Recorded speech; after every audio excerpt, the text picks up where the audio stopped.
ओम शांति। 12 फरवरी 2025 बाबा के महावाक्य। मीठे बच्चे, तुम बहुत बड़े जौहरी हो। तुम्हें अविनाशी ज्ञान रत्नों रूपी जवाहरात देकर सबको साहूकार बनाना है। प्रश्न: अपने जीवन को हीरे जैसा बनाने के लिए किस बात की बहुत बहुत संभाल चाहिए? उत्तर: संग की। बच्चों को संग उनका करना चाहिए जो अच्छा बरसते हैं। जो बरसते नहीं, उनका संग रखने से फायदा ही क्या। संग का दोष बहुत लगता है। कोई किसके संग से हीरे जैसा बन जाते हैं, कोई फिर किसके संग से ठिक्कर बन जाते हैं। जो ज्ञानवान होंगे वह आप समान जरूर बनाएंगे। संग से अपनी संभाल रखेंगे। ओम शांति। मीठे मीठे रूहानी बच्चों को सारी सृष्टि, सारा ड्रामा अच्छी रीति बुद्धि में याद है। कॉन्ट्रास्ट भी बुद्धि में है।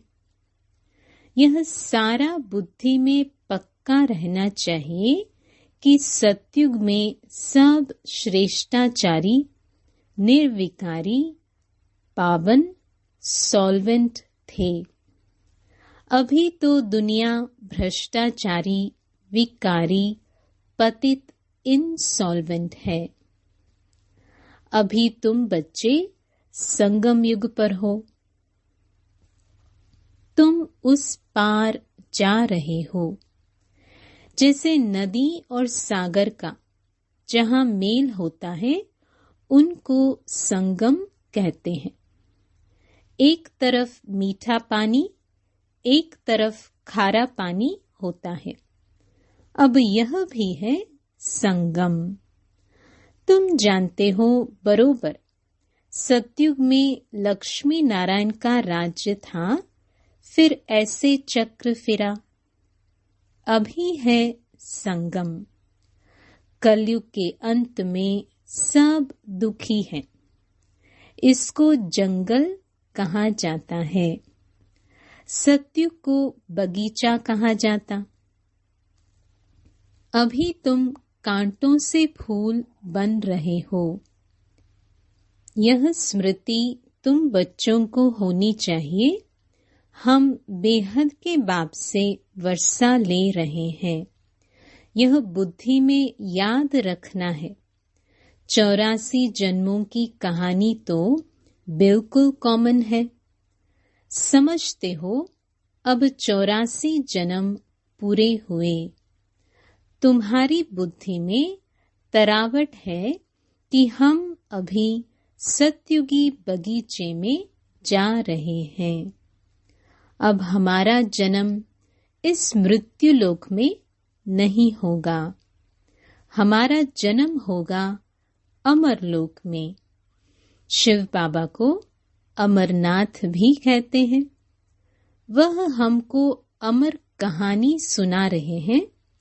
वहां हम शरीर में होते भी अमर रहेंगे। अपनी खुशी से टाइम पर शरीर छोड़ेंगे। उसको मृत्युलोक नहीं कहा जाता। तुम किसको भी समझाएंगे तो समझेंगे बरोबर, इनमें तो पूरा ज्ञान है। सृष्टि का आदि और अंत तो है ना। छोटा बच्चा भी जवान और वृद्ध होता है, फिर अंत आ जाता है, फिर बच्चा बनता है। सृष्टि भी नई बनती, फिर क्वार्टर पुरानी, आधी पुरानी, फिर सारी पुरानी होती है, फिर नई होगी। यह सब बातें और कोई एक दो को सुना नहीं सकते, ऐसी चर्चा कोई कर नहीं सकते सिवाय तुम ब्राह्मणों के, और कोई को रूहानी नॉलेज मिल न सके। ब्राह्मण वर्ण में आए तब सुने, सिर्फ ब्राह्मण ही जाने। ब्राह्मणों में भी नंबरवार है। कोई यथार्थ रीति सुना सकते हैं, कोई नहीं सुना सकते हैं, तो उन्हों को कुछ मिलता नहीं है। जौहरियों में भी देखेंगे, कोई के पास तो करोड़ों का माल रहता है, कोई के पास तो 10,000 का भी माल नहीं होगा। तुम्हारे में भी ऐसे हैं। जैसे देखो, यह जनक है, यह अच्छा जौहरी है, इनके पास वैल्यूबल जवाहरात है। किसको देकर अच्छा साहूकार बना सकती है। कोई छोटा जौहरी है, जास्ती दे नहीं सकते, तो उनका पद भी कम हो जाता है। तुम सब जौहरी हो, यह अविनाशी ज्ञान रत्नों के जवाहरात हैं। जिसके पास अच्छे रत्न होंगे वह साहूकार बनेंगे, औरों को भी बनाएंगे। ऐसे तो नहीं सब अच्छे जौहरी होंगे। अच्छे अच्छे जौहरी बड़े बड़े सेंटर्स पर भेज देते हैं। बड़े आदमियों को अच्छी जवाहरात दी जाती है। बड़े बड़े दुकानों पर एक्सपर्ट्स रहते हैं।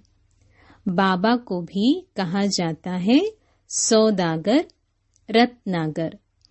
रत्नों का सौदा करते हैं, फिर जादूगर भी हैं, क्योंकि उनके पास ही दिव्य दृष्टि की चाबी है। कोई नौधा भक्ति करते हैं तो उनको साक्षात्कार हो जाता है। यहाँ वह बात नहीं है। यहाँ तो अनायास घर बैठे भी बहुतों को साक्षात्कार होता है। दिन प्रतिदिन सहज होता जाएगा। कईयों को ब्रह्मा का और श्री कृष्ण का भी साक्षात्कार होता है।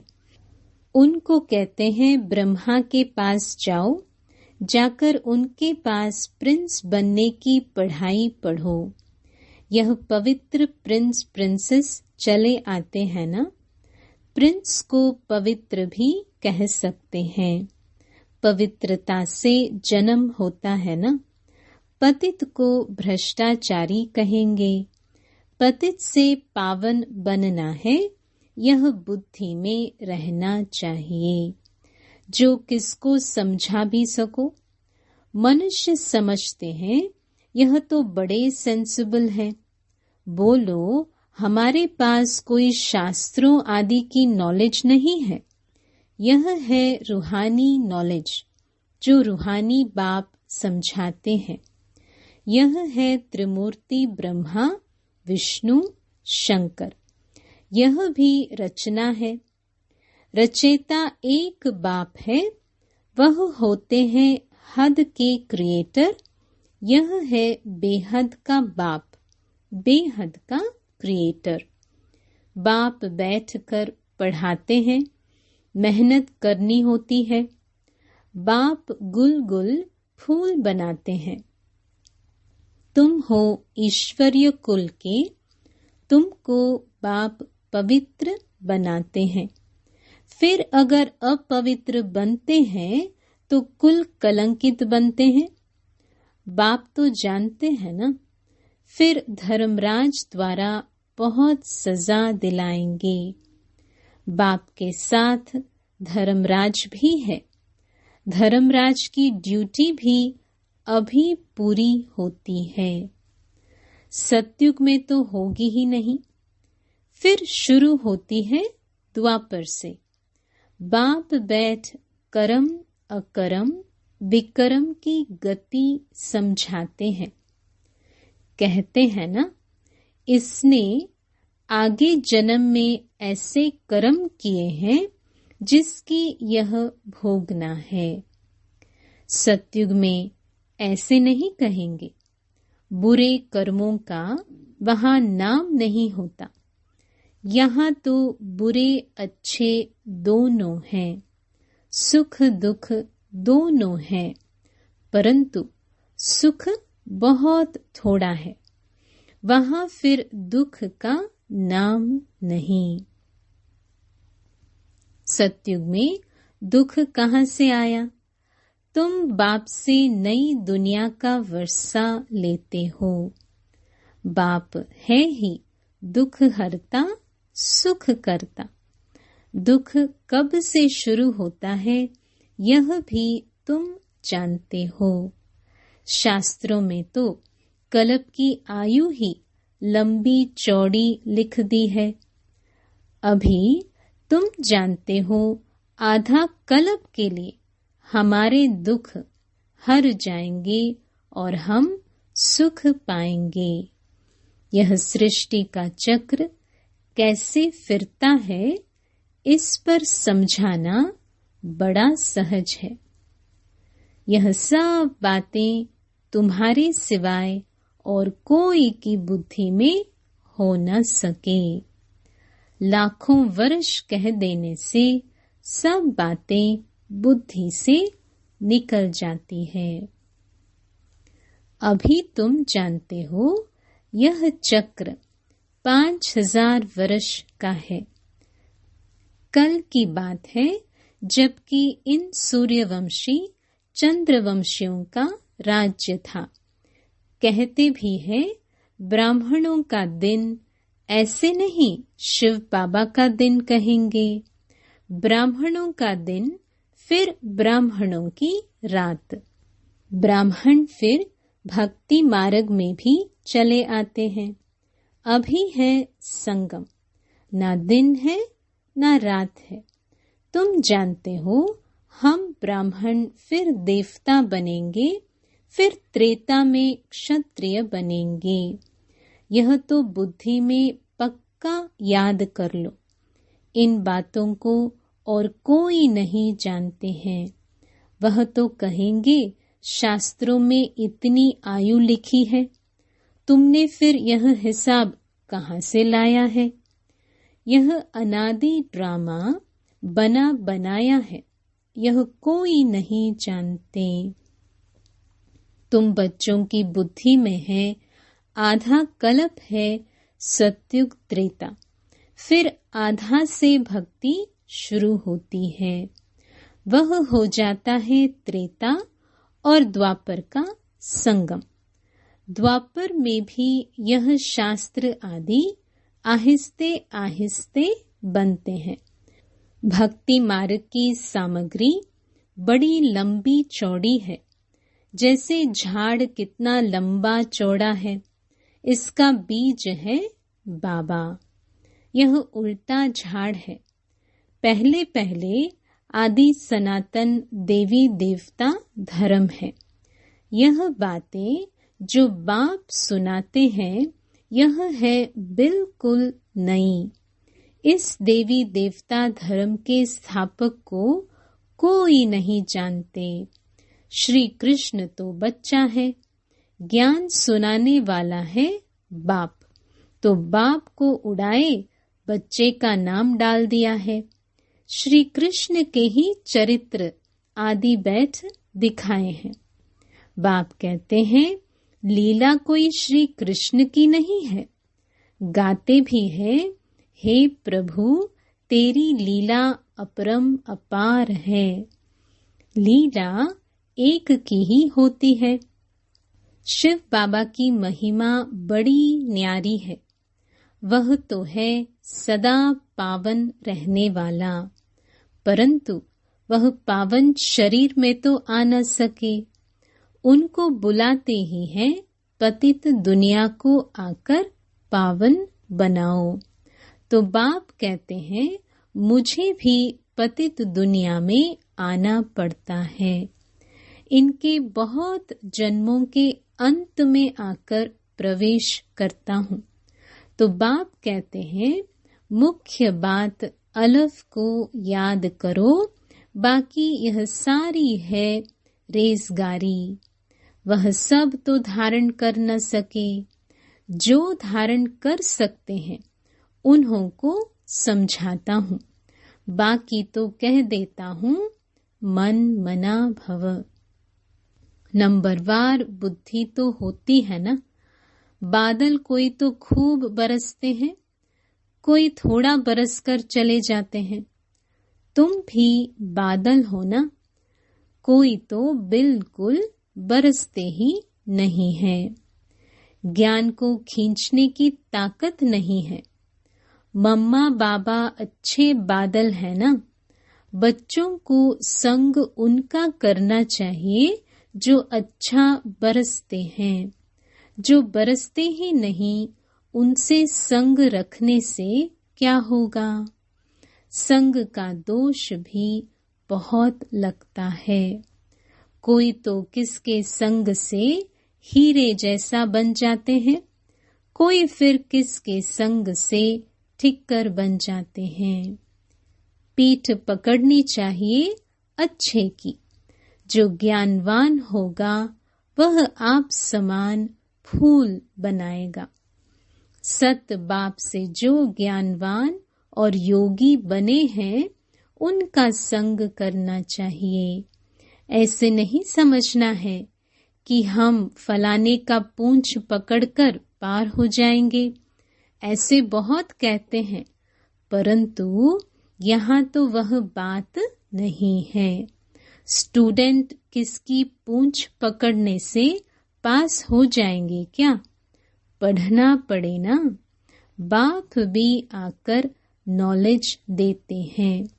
इस समय वह जानते हैं हमको ज्ञान देना है। भक्ति मार्ग में उनकी बुद्धि में यह बातें नहीं रहती कि हमको जाकर ज्ञान देना है। यह सब ड्रामा में नूंद है। बाबा कुछ करते नहीं है। ड्रामा में दिव्य दृष्टि मिलने का पाठ है तो साक्षात्कार हो जाता है। बाप कहते हैं ऐसे नहीं कि मैं बैठ साक्षात्कार कराता हूँ। यह ड्रामा में नूंद है। अगर कोई देवी का साक्षात्कार करना चाहते हैं, देवी तो नहीं कराएगी ना। कहते हैं हे भगवान हमको साक्षात्कार कराओ। बाप कहते हैं ड्रामा में नूंद होगी तो हो जाएगा।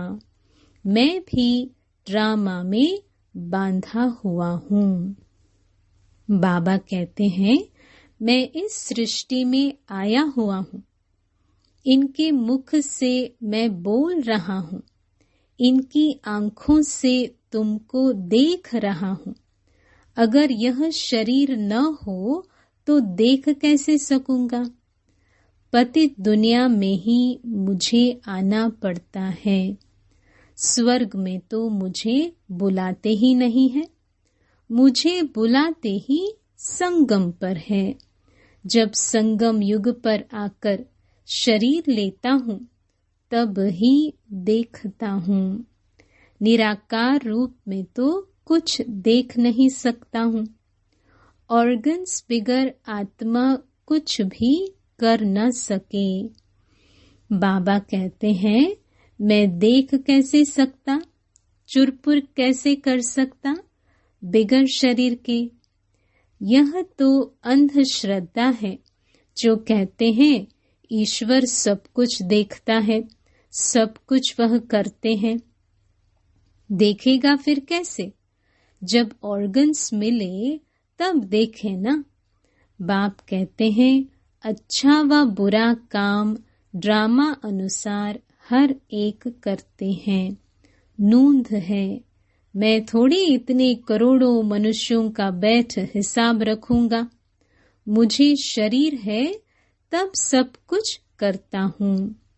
करन करावनहार भी तब कहते हैं, नहीं तो कह न सके। मैं जब इसमें आऊं तब आकर पावन बनाऊं। ऊपर में आत्मा क्या करेगी? शरीर से ही पाठ बजाएगी ना। मैं भी यहाँ आकर पाठ बजाता हूँ। सतयुग में मेरा पाठ है नहीं। पाठ बिगर कोई कुछ कर न सके। शरीर बिगर आत्मा कुछ कर नहीं सकती। आत्मा को बुलाया जाता है, वह भी शरीर में आकर बोलेगी ना। ऑर्गन्स बिगर कुछ कर न सके। यह है डिटेल की समझानी। मुख्य बात तो कहा जाता है, बाप और वर्षे को याद करो। बेहद का बाप इतना बड़ा है, उनसे वर्षा कब मिलता होगा यह कोई जानते नहीं। कहते हैं आकर दुख हरो, सुख दो, परंतु कब यह किसको पता नहीं है। तुम बच्चे अभी नई बातें सुन रहे हो। तुम जानते हो हम अमर बन रहे हैं, अमर लोक में जा रहे हैं। तुम अमर लोक में कितना बार गए हो? अनेक बार। इसका कभी अंत नहीं होता। बहुत कहते हैं क्या मोक्ष नहीं मिल सकता? बोलो नहीं, यह अनादि अविनाशी ड्रामा है। यह कभी विनाश नहीं हो सकता है। यह तो अनादि चक्र फिरता ही रहता है।